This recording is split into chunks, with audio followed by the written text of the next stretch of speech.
Y así tienes el micrófono. Hola. Voy a hacer una pregunta. Bien.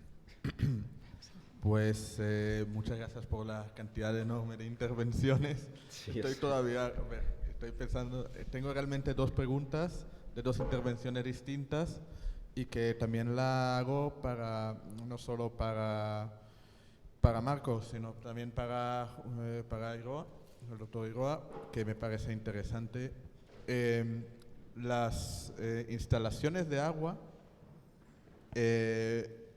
dan mucha información y creo que a lo mejor, no sé si se puede comentar la relación entre estas instalaciones de agua en la sinagoga de Golondrinos para la limpieza de manos o de pies con la estructura que se halló en la entrada de la sinagoga de Lorca en el pasillo de vestíbulo meridional. No, perdona, estoy pensando. Occidental, perdona. Y si hay algo que podría tener una relación, más que nada porque ya hay evidencia creo yo, de alguna relación entre lo que es el lavado y la presencia de agua con, digamos, la presencia divina, que es algo que se establece ya en algunos textos del primer milenio.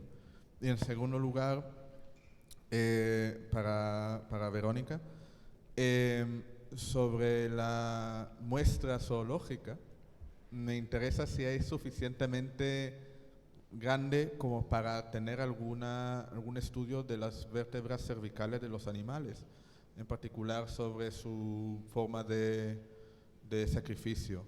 Si llegaba, si no hay suficiente muestra, entenderé que no, pero bueno, ya me van a responder. Muchas gracias.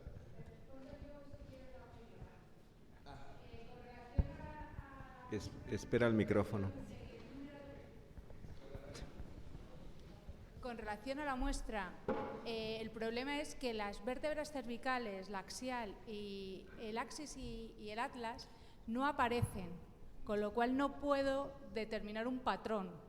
O sea, tengo otro tipo de vértebras, sobre todo las que son lumbares, pero no justo las que tú buscarías, que son para tener un patrón. Lo siento.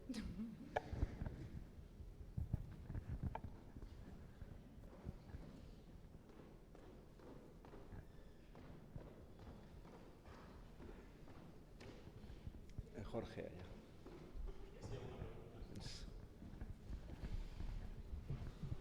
Gracias. Sí, es cierto que en la sinagoga de Lorca hay una pequeña, digamos, pileta de abluciones, pero no tiene nada que ver con la que se ha mostrado en la sinagoga de los Golondrinos. Es mucho más pequeña. En Lorca se han identificado varios espacios como posibles mikvaot, pero ninguno de ellos, a mi juicio, tiene elementos que permitan afirmarlo en relación con eso. Y quizás eso tiene también mucho que ver con la ausencia de agua en el sureste, que tampoco es algo que permita fluir continuamente el agua, como es el caso de aquí. A mí la sinagoga de los Golondrinos me parece un descubrimiento sensacional, y me parece además que sí que tiene algunos paralelismos con el caso de Lorca, esencialmente en la distribución del pavimento. Me llama mucho la atención las compartimentaciones, los tabicados, ¿no? Y también, por supuesto, la existencia de un eje compartido entre la Teba y el Ejal, que tiene una marcación especial. Quizás las dimensiones me parecen un poquito pequeñas, como para pensar, y eso quizás hay gente que sabe mucho más que yo aquí de eso, en complejo sinagogal que alojase madrasa, escuela talmúdica, para entendernos, ¿no? y similares, porque lo veo una dimensión pequeña, ¿no? Pero en cualquier caso, desde luego, es un hallazgo único que es muy, muy llamativo. Y yo quería preguntar también precisamente por eso, cuáles eran los elementos que permitían identificar ese acceso que hay en la zona norte, creo que recordar, que no era norte exactamente, no era noroeste más bien, ¿no? Como un posible mikvaot, porque, claro, en la imagen solamente vemos el acceso pequeñito, pero no vemos lo que hay al otro lado, ¿no?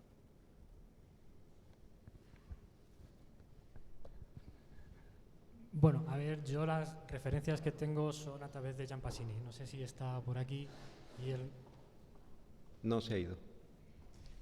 Y y él es el que me ha aportado esta referencia que pues yo añado a los restos arqueológicos, pero desconozco los restos que hay en el inmueble contiguo y simplemente lo pongo en relación por la referencia que él me ha hecho a mí, pero tampoco puedo asegurar yo lo que si ese aljibe en origen formaba parte de un MIB y se ha reutilizado, yo personalmente no lo he comprobado. ¿Alguna pregunta más? Sí, José Ramón. Un segundo que te pasen el micrófono.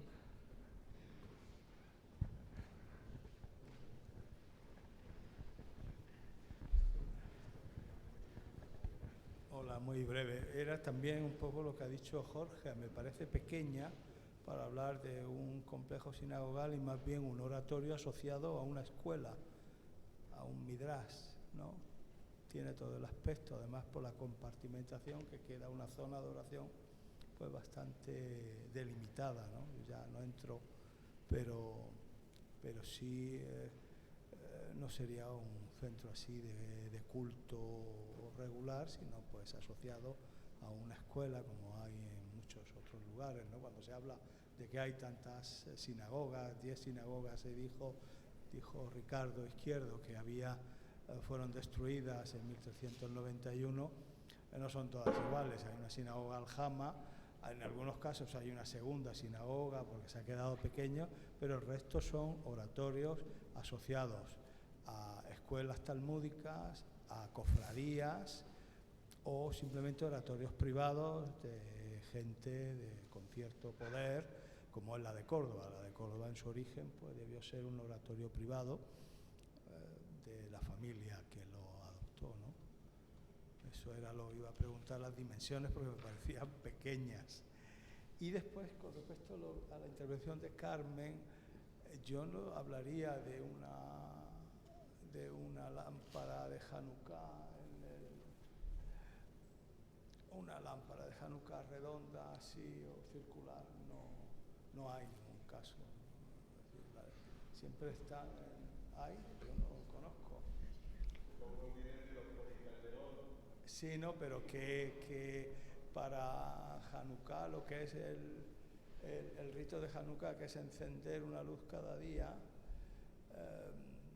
yo podría pensar, y creo que en alguna ocasión se lo comenté a Arturo, puede ser una iluminación para un caso especial, no sé, una lámpara de Shabbat, por poner un caso, ¿no? Porque aquí también lo comentó Javier Castaño.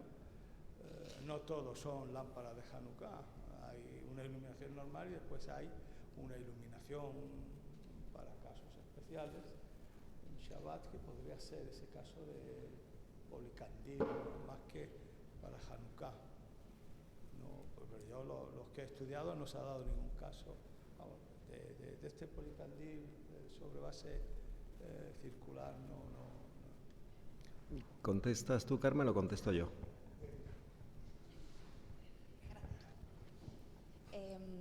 Efectivamente no hay ningún otro paralelo, lo más cercano es lo que he comentado de Lorca, pero sí que es verdad que quiero hacer mención a dos testimonios distintos, bueno, más que testimonio, uno de ellos es el Talmud, que con los nervios se me ha pasado mencionarlo, pero lo tenía puesto en el PowerPoint, y es que dice que en momentos de peligro se puede permitir, en vez de ponerlo en las puertas, ponerlo sobre la mesa. Por lo tanto, uno considero que debería de tener algún tipo de soporte, que bien puede ser el alargado, que es el tradicional que conocemos.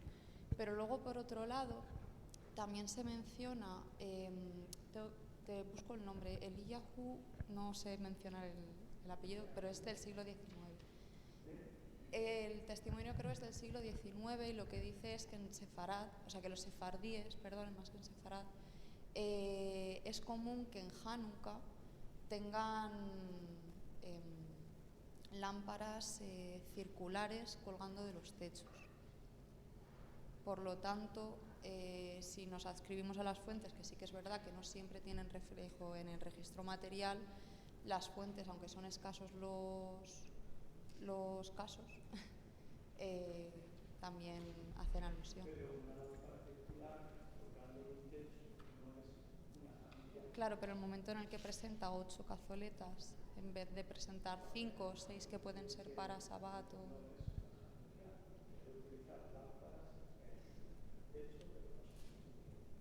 Vale. Sí, claro. Bueno, en cuanto al tamaño de las sinagogas, nosotros, los que tenemos un poco de conocimiento en cuanto al mundo judío, pues no tenemos la idea de una sinagoga como algo grande, enorme. Una sinagoga tiene un requisito en cuanto a membresía, que son 10 varones, que es el minyan. Entonces, nos podemos encontrar con sinagogas relativamente pequeñas en cuanto a la sala que se conoce como Bet Tefilá, que es la sala de oración. Por tanto, una sinagoga podía tener una sala para 20 varones, una sala para las mujeres, dependiendo si es de cultura askenazi o de cultura sefardí, pues te puedes encontrar una sinagoga con una galería de las mujeres en alto, pero en el mundo askenazi a veces es una sala pequeña al lado con un pequeño ventanuco por el que oyen simplemente. Entonces, las sinagogas en España no solían ser muy grandes. O sea, una sinagoga grande nos damos cuenta, o una sinagoga mayor que tiene el tamaño de una iglesia de pueblo. Eso ya sería una sinagoga mayor. ¿De acuerdo? Entonces, cuando estamos hablando de la sinagoga de los golondrinos, pues una sala pequeña de oración y unas salas, bueno, sí, pues un Ben Midrash, una casa de estudio o una casa para estudiar el Talmud o para estudiar, bueno, pues los diferentes Midrashim, ¿no? Entonces, debemos de olvidarnos o quitarnos de la mente una sinagoga grande, ¿no? Bueno, pues, y más si tenemos en cuenta de que las sinagogas a veces estaban por gremios, por barrios, ¿de acuerdo? Por profesiones. Son famosas las sinagogas de los Liberto, por ejemplo, ¿no? Entonces, eso en cuanto a las sinagogas. En cuanto a la festividad de Hanukkah, con la Hanukkía, pues no es lo mismo la cultura askenazi que la cultura sefardí. Hay escuelas que decían que había que encender primero todas las 8 luces, otras que decían que no, que había que encender de uno en uno. A veces se ponían en las ventanas y efectivamente pues recoge el Talmud que cuando había un problema de persecución, que era lo habitual en España, por eso no es igual la cultura judía europea que la cultura judía española. Y entonces, bueno, pues hay tradiciones donde cada miembro de la familia encendía su Hanukkía. Hay otras tradiciones que toda la familia enciende una y sobre todo los niños. Ha ido evolucionando mucho el judaísmo. Entonces, las Hanukkías, igual que las Menorot, no tienen una forma estándar. El único requisito con las Menorot es que no puede ser una réplica exacta de la que define la Torá. Y en cuanto a Hanukkía, pues libertad y imaginación al poder, ¿no? En cuanto al agua, que han hecho una pregunta, el agua es fundamental en la cultura judía. Si no hay agua, no hay judería. Si no hay agua, no hay comunidad judía. Es prácticamente imposible encontrarse en un pueblo una sinagoga si el pueblo no tiene agua, porque lo prioritario era el agua y luego tener la libertad de un lugar de enterramiento en zona virgen, orientado hacia Jerusalén, y la sala de oración era en el último caso, porque en cualquier sitio se puede levantar tefilá, en cualquier sitio se puede hacer, bueno, pues, la amidá, que es la oración fundamental de la liturgia judía. Solamente quería aportar eso.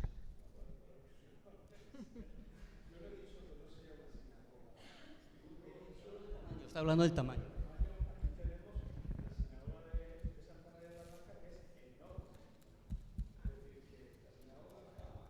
No es que tenga que ser una catedral, no estamos hablando de eso, pero que no pensemos que son como parroquias o las mismas mezquitas de barrio, porque estamos hablando de un barrio, que es la judería, y en ese barrio que es la judería hay una sinagoga al Sama. Puede ser más o menos grande, pero de las que se conserva La sinagoga del Corpus Christi de Segovia es bastante grande. Santa María la Blanca y el Tránsito son bastante grandes. Santa María la Blanca de Sevilla, ya por eso estoy hablando que hay una aljama.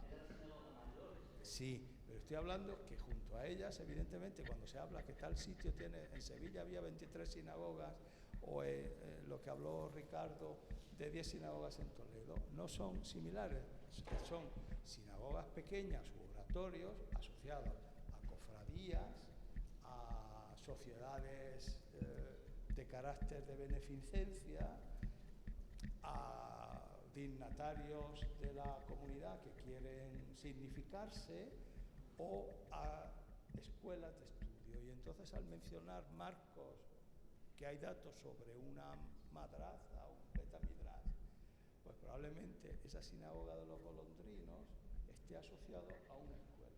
Era simplemente eso, que no es. Entonces, hablar de un complejo sinagogal con la complejidad de un mikveh, quizás en una sinagoga de carácter midrásico, no es. Me parece excesivo, lo comentaba también Jorge. En cuanto a la Hanukkah o a la lámpara de Hanukkah, y no quiero hablar, ya tenemos ganas todos de irnos, sí que hay mucha diversidad, pero el patrón, lo hagas en el exterior o lo hagas en el interior, lo pongas en la ventana o lo pongas dentro, en una mesa, es siempre una ordenación en línea, en barra, o yo no conozco, y estuve mirando estas, no conozco, después puedes ponerla más alta, más baja, más esta, o puede ser tipo menorá, o el bench, la barra, que es lo que aparece, por ejemplo, en las que se han reconstruido. Sí, todo. Bueno, pues mira. Sí.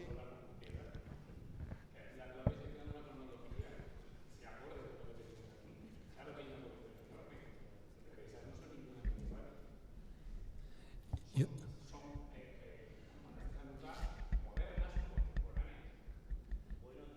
sí. Más vecino que el Museo de Israel en Jerusalén, hay una sala entera dedicada a Hanukkot en el Museo de Arte e Historia del Judaísmo en París, ¿no? No lo digo para promover una visita, lo digo solo porque es la realidad, y el interés, claro, es que hay una gran diversidad de lámparas de todo tipo, ¿no? Diferentes según la época o la región de la cual provienen. Yo estoy de acuerdo con usted, pero hay una cosita que con la cual no estoy de acuerdo, es esa definición de las lámparas o de los edificios o de cualquier cosa relativa al judaísmo, como si el judaísmo fuera un hecho permanente, sin cambio con el tiempo. Estamos hablando de 20 siglos, ¿no?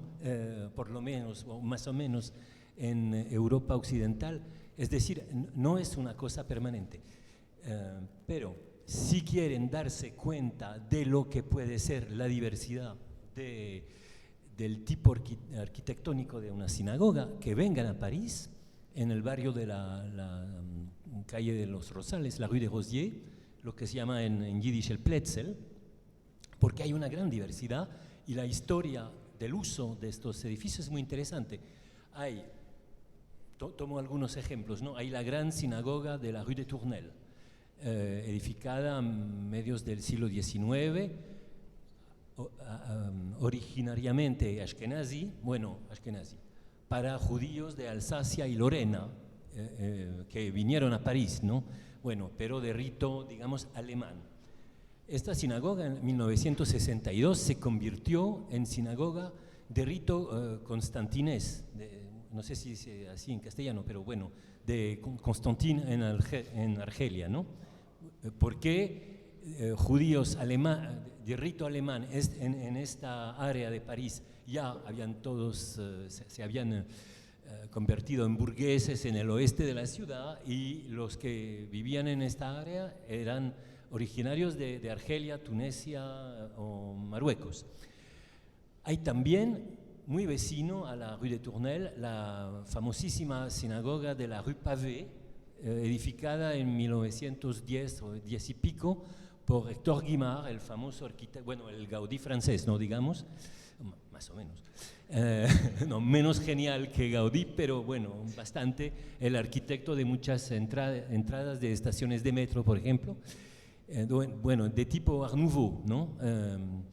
Y fue edificada por una asociación religiosa que no quería seguir el rito consistorial, es decir, el rito oficial, la organización oficial del judaísmo francés.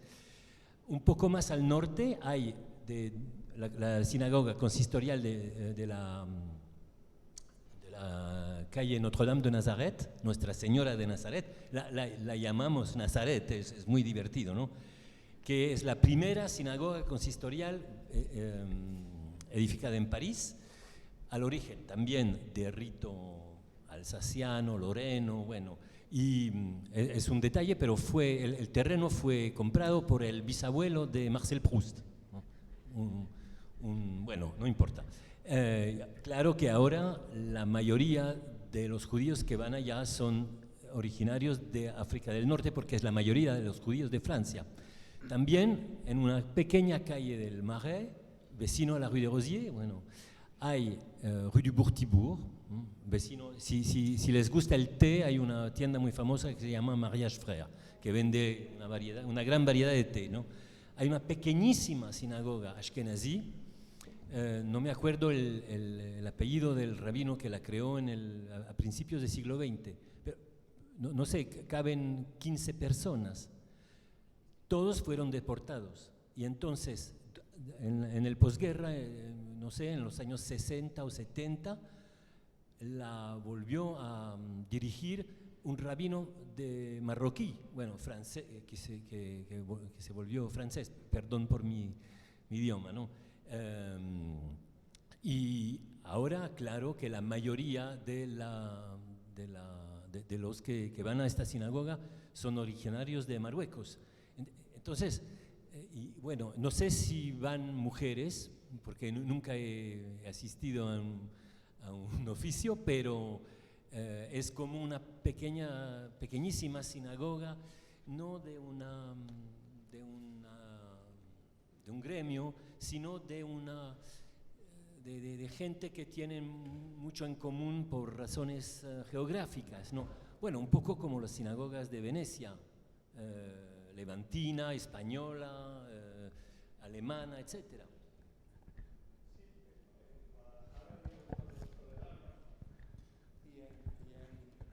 Y en Segovia había una de los burgaleses, y probablemente se refería a judíos que habían huido de 1390. También es un caso.